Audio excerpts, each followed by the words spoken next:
अस्सलाम वालेकुम नाजरीन, मैं हूं डॉक्टर सहर चावला हाशमी हेल्थ के प्लेटफॉर्म से अपने वादे के मुताबिक फिर से आपकी खिदमत में हाजिर एक और इन्फॉर्मेशनल वीडियो के साथ। भाई मुझ तक ये बातें बहुत ज़्यादा सुनने को मिल रही है कि ब्रेकफास्ट करना ज़रूरी तो नहीं है, या लोगों ने इसको बहुत ज़्यादा फैशनेबल स्टेटमेंट बना दिया कि नहीं भाई हम सुबह के टाइम बड़ी जल्दी में होते हैं और हम जो है हम नाश्ता छोड़ देते हैं, नाश्ता करने का टाइम किसके पास है।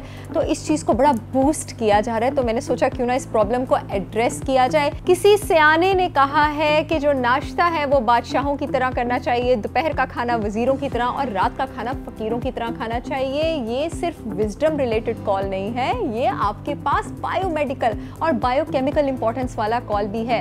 कभी सोचा है कि ब्रेकफास्ट को ब्रेकफास्ट क्यों कहा जाता है? क्योंकि ब्रेकफास्ट का मतलब है ब्रेक द फास्ट, रोजा तोड़ो। ये आपके पास इंपॉर्टेंट है, नाश्ता करना आपके पास बहुत ज्यादा स्केल्स पर इंपॉर्टेंट है।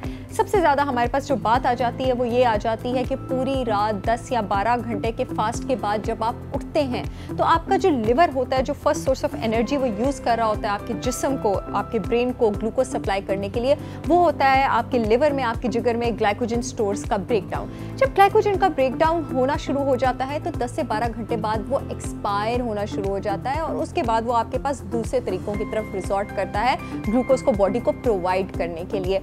अब इन दूसरे तरीकों की तरफ रिजॉर्ट करना हर एक के लिए हेल्दी नहीं है। मेरी तरह जो लोग अपने नॉर्मल BMI पर मेंटेन्ड है उनको चाहिए कि वो सुबह के टाइम नाश्ता करें, और जो नहीं मेंटेन्ड है उनको चाहिए वो भी करें, लेकिन अपनी सिलेक्शन ऑफ चॉइसेस के डिफरेंसेस के साथ साथ। जब आप सुबह मील लेते हैं तो आपकी जो बॉडी है उसको नेसेसरी सप्लाई मिलती है ग्लूकोज की एनर्जी की, जो कि उसको चाहिए अपने जिस्म को तवानाई प्रोवाइड करने के लिए।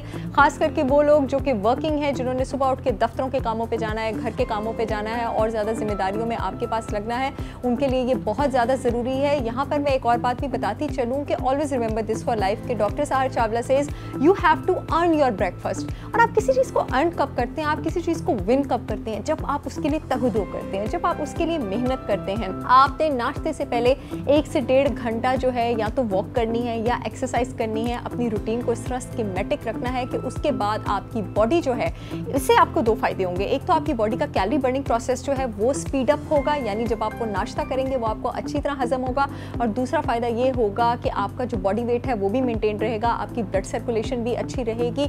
अगर आप नाश्ता स्किप करते हैं तो over the period of years जो आपका ब्लड ग्लूकोज लेवल है वो क्रॉनिकली ड्रॉप करना शुरू कर देता है, और जब आपका blood glucose level chronically drop करना शुरू कर देता है तो सबसे ज़्यादा जिस ऑर्गन को इससे डैमेज होता है वो डैमेज आपके पास ब्रेन को होता है। यहाँ पर मैं नाज़रीन को ये भी बताती चलूँ कि नाश्ता करते इस बात का बहुत ख्याल रखें कि आपकी फूड चॉइसेस क्या हैं।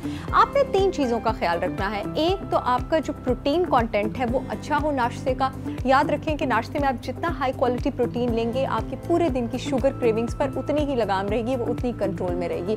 दूसरी चीज़, आपने नाश्ते में फाइबर का इस्तेमाल ज़रूर करना है। फाइबर आपके पास 2 फायदे आपको पहुंचाता है। एक तो वो बड़ी स्लोली डाइजेस्ट होता है, बड़ी स्लोली उसका हाजमा होता है। जब सुबह सुबह ही आप नाश्ता कर लेंगे, अच्छी फाइबर वाली गुड कार्बोहाइड्रेट वाली आप डाइट ले लेंगे, तो जब हाजमा देर से होगा आपकी एपेटाइट सप्रेस होगी। अगर आप वेट लूज करना चाह रहे हैं तो आपके लिए बहुत ज़्यादा फायदा है। पूरा दिन आपको इतनी क्रेविंग्स नहीं होंगी शुगर की, प्रोटीन की वजह से खाना भी देर से डाइजेस्ट होगा, भूख भी देर से लगेगी। और दूसरा इसका फायदा ये है कि फाइबर वाले खाने जो होते हैं वो जिस्म से ज़रूरत से ज़्यादा कोलेस्ट्रॉल और ज़रूरत से ज़्यादा टॉक्सिन्स जो है उसको जज़ब करके जिस्म से आपके पास खारिज कर देते हैं। तीसरी चीज़ आपने ये ख्याल रखनी है कि जो अपने दिन की तकरीबन 20 से 25% कैलोरीज हैं वो आपने नाश्ते में ले लेनी है।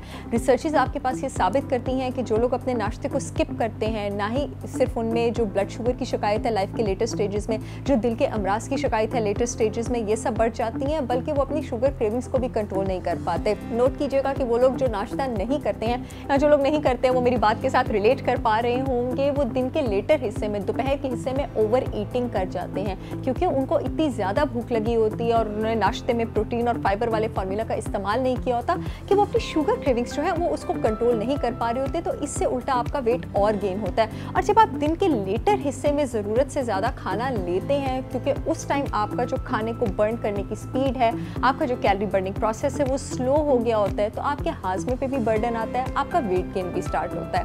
अब यहाँ पे मैं नाजरीन को ये बताती चलूँगी कि वो कौन से लोग हैं जो नाश्ते का टाइम कंपैरेटिवली देर से रख सकते हैं। वो लोग जो इंटरमिटेंट फास्टिंग करना चाहते हैं। जी हाँ, इंटरमिटेंट फास्टिंग आजकल बहुत फैशन में है। आपने कोशिश करना है कि आप अपने विंडो पीरियड को, जो आपका 16 से 18 घंटे या 20 घंटे का विंडो पीरियड है जिसमें आपने कुछ नहीं खाना, वो सुबह 10 से 11 12 बजे एंड हो जाए ताकि आप अपनी मील लें। अपना ज़्यादा से ज़्यादा एम्प्टी स्टमक वाला पीरियड शाम के पहर में और रात के पहर में गुजारें, वो दिन के पहर में ना गुजारें, क्योंकि रात के पहर में आपकी बॉडी की कैलोरी बर्निंग स्पीड जो है वो स्लो होती है। तो जब कैलोरी बर्निंग स्पीड स्लो होती है, अगर आप उसमें खाना नहीं भी लेते तो आपके लिए बहुत अच्छा है। लेकिन जिस वक्त आपकी कैलोरी बर्निंग स्पीड ज़्यादा है, जिस वक्त आप एक्टिविटी कर रहे हैं, जिस टाइम आप मेंटली और फिजिकली परफॉर्म कर रहे हैं, उस टाइम आपकी बॉडी को फ्यूल की ज़रूरत है। ये तो थी थोड़ी सी इंफॉर्मेशन आपके पास। वैसे तो इस टॉपिक पर चाहे तो घंटों भी गुफ्तगू हो सकती है। इंशाल्लाह इस टॉपिक को लेकर हम आगे इस प्लेटफॉर्म से आपके साथ और भी अवेयरनेस टॉक्स करेंगे। फिलहाल मुझे इजाज़त दीजिए, आप लोगों से बहुत जल्द एक और टॉपिक के साथ मुलाकात होगी। अल्लाह हाफिज़।